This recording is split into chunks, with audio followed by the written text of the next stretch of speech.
here is a birth time, bedtime story for little Miss Emia and Mr. Dominic called Miss Lollipops Lion. This is one of Grandma's favorite books.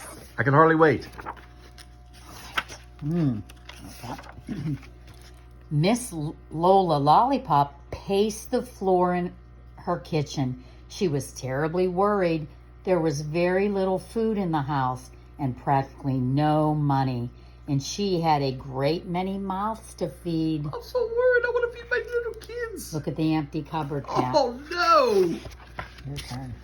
Well, living with her 14 cats, 9 dogs, 3 rabbits, 7 canaries, 4 parakeets, 2 guinea pigs, 5 hamsters, not to mention the donkey, ee-haw, in the backyard, Miss Lollipop couldn't look at a stray animal without bringing it home. She couldn't say no when someone asked, "Please give my pet a home.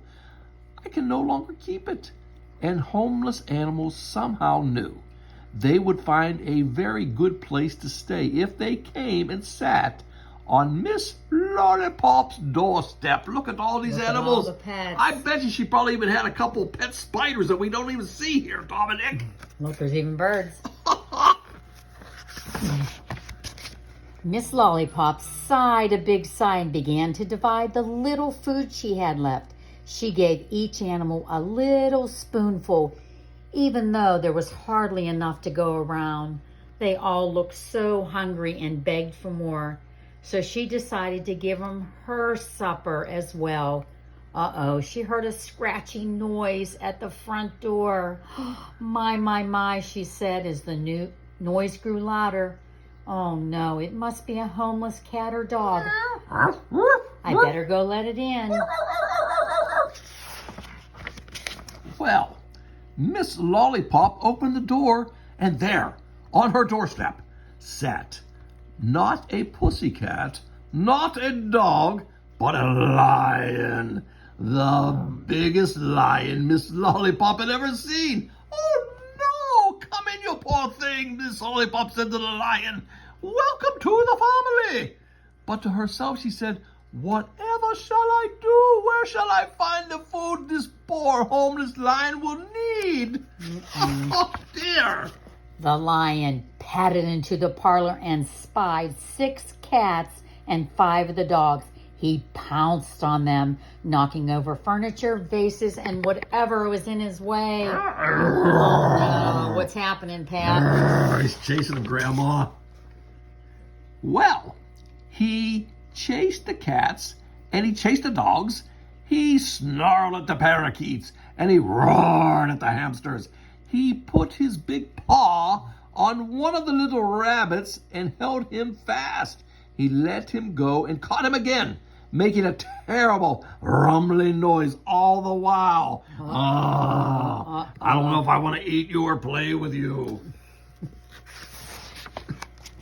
You stop that at once, Miss Lollipop said in a very strict voice.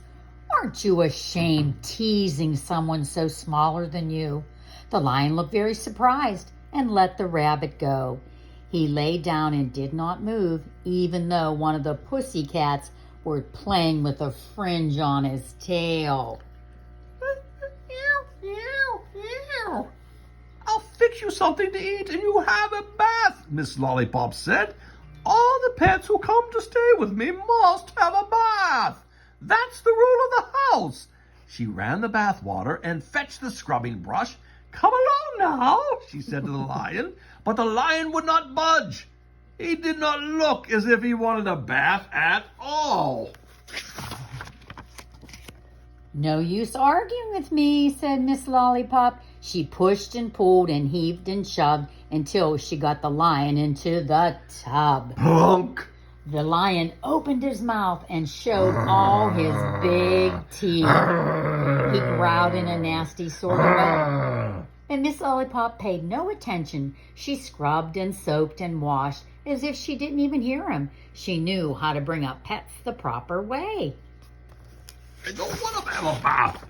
Well, now, She wrapped the big lion in a big towel and she rubbed him dry. He smelled like a rose-scented soap. "I'll do something about that messy-looking mane of yours. It's disgraceful," said Miss Lollipop. She combed out the lion's mane, tied it with a pretty green ribbon on top to keep the hair from falling in his eyes.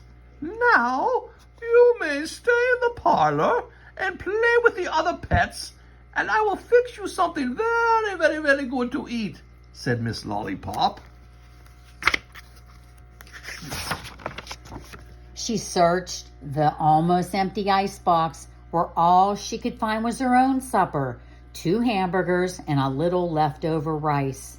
She poured the milk she had left into a saucer and brought the food to the lion on a neat tray. The lion gobbled up the hamburgers and lapped at the milk. He turned his back on the rice and began to slink away. "Finish your rice," said Miss Lollipop. "Finish it at once. We have no food to waste around here." So the lion ate the rice, every bit of it. Well, Miss Lollipop sat down in front of the lion, and the lion lay down at her feet.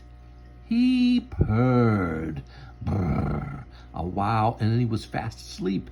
But Miss Lollipop, she couldn't sleep. She sat up all night in the armchair, trying to think of a way to earn some money, as she could buy some food for her pets and for the lion too. But she only knew how to care for animals and crocheted a little scarf, and nobody wanted to buy these little scarves anymore. So early in the morning, she played with all the pets to make them forget just how hungry they were. She was actually teaching the lion a few tricks, and then she heard the doorbell. Ding dong! "I do hope this isn't someone with a new pet," thought Miss Lollipop. "I simply cannot take another one in." There were 5 policemen and a man at the door who looked very upset. "Oh no." "We are looking for a fierce lion who escaped from the circus last night. Have you seen him?" asked the policeman. He said he was fierce, Pat. "Fierce, huh? Well, no, I have not," said Miss Lollipop. "But a very nice lion came to my door looking for a home. He is inside playing. I have grown very, very fond of him. In fact, I love him already." Well, the fat man and the policeman rushed into Miss Lollipop's house. The lion stood in the parlor door, and he began to roar. "Quiet," said Miss Lollipop. "I can't hear my own voice." The lion sat down among the pussycats. He didn't roar. He didn't snarl. He didn't do any of those things, not even a little bit. "Jumping catfish, said the man. "That lion in your parlor is playing with the pussycats, and he is the fiercest lion in my circus. The one no one could tame. Who wouldn't by chance like a job as a lion tamer? I would pay you a lot of money." "What nonsense you talk," said Miss Lollipop. "Why, he's the sweetest lion anyone could ever hope to meet. I'll come work for you, though. I need money very much, and I never dreamed that I could earn it in such an easy way." This is a good way to feed all of our pets, I think. So, Miss Lollipop became the most famous lion tamer ever. She never again had to worry about money or how to feed her 14 cats, her 9 dogs, her 3 rabbits, her 7 canaries, 4 parakeets, 2 guinea pigs, 5 hamsters, and the donkey, hee-haw, hee-haw, in the backyard, and the 27 new pets who found their way to her doorstep. Oh, Ta-da! Miss Lollipop. We love you, Miss Lollipop. And sometimes the lions even came home to spend the week with her, because the lions loved Miss Lollipop, and Miss Lollipop loved the lions. Well, you know, Grandma, there is a little girl who we never got to sing happy birthday to. So for little Miss Mia and Miss Lollipop, Let us sing now. Happy birthday to you. Happy birthday to you. Happy birthday, dear Mia. Happy birthday to you. And many more. You're looking mighty, mighty fine. Pap, I think it's Miss Lollipop's birthday. It is, but you know what time it is, Grandma? It is. It's knock on noochie time. It's knock on noochie time. Little Mia's gone to bed. She is a sleepyhead.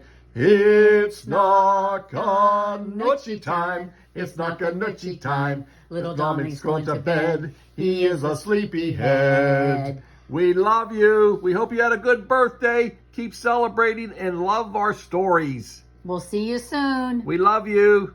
Night, night.